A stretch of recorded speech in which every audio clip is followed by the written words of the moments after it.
اللهم صل وسلم وبارك على سيدنا محمد وعلى آله وأصحابه أجمعين. ازيكم يا حبايب قلبي، عاملين ايه؟ يا رب تكونوا بخير. تعالوا بقى هعمل معاكم سجق زي بتاع العربيات بالظبط، طعمه خطير رهيب لا يقاوم. معايا هنا كيلو ونص من السجق، وكمان 3 قرون فلفل كبار متقطعين، وبصلايه كبيره متقطعه. تمام.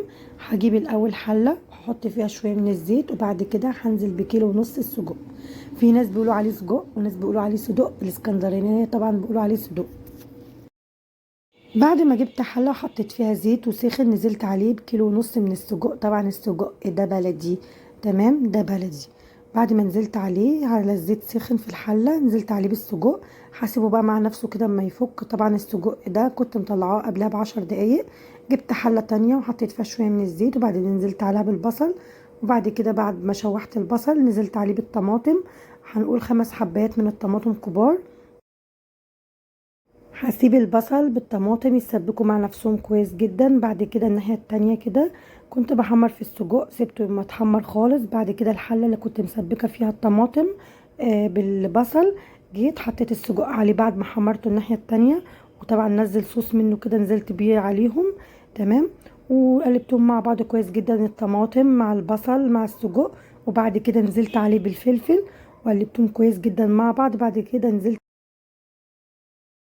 دقيت 4 فصوص من التوم. بعد كده هنزل على السجق بال4 فصوص من التوم اللي انا دقاهم. بعد كده هنزل عليه بنص كوبايه من الميه، وهفضل اقلب ده كله مع بعض كويس جدا. بعد كده شويه من الفلفل الاسمر، هسيبه 5 دقايق وتوطي عليه. بعد كده هيكون استوى معايا. انا موطيه عليه وعدى عليه حوالي دقيقتين. تمام. ده الصوص بقى اللي انا بحطه دلوقتي. انا كنت حمرت السجق في صينيه، ده الصوص اللي كان نزل منه، حطيتهم عليهم دلوقتي وقلبتهم كلهم كويس جدا مع بعض.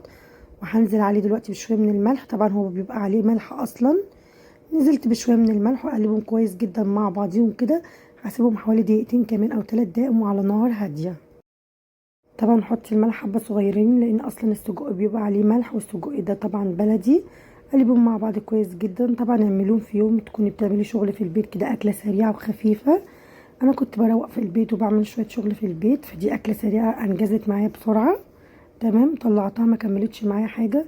عملت معاها شويه سلطه وعملت معاها شيبسي، واكلنا مكرونه كمان معاها، كانت تحفه. وكمان مخلل، بس المخلل والمكرونه كنت طلعتهم لان المدفع الافطار كان بيضرب. تمام. وده شيبسي بقى والسجق، وده عملت معاهم صوبيا. بصوا الجمال، طبعا جمال. عدى الكلام، ما تنسوش تعملوا لايك للقناه وسبسكرايب.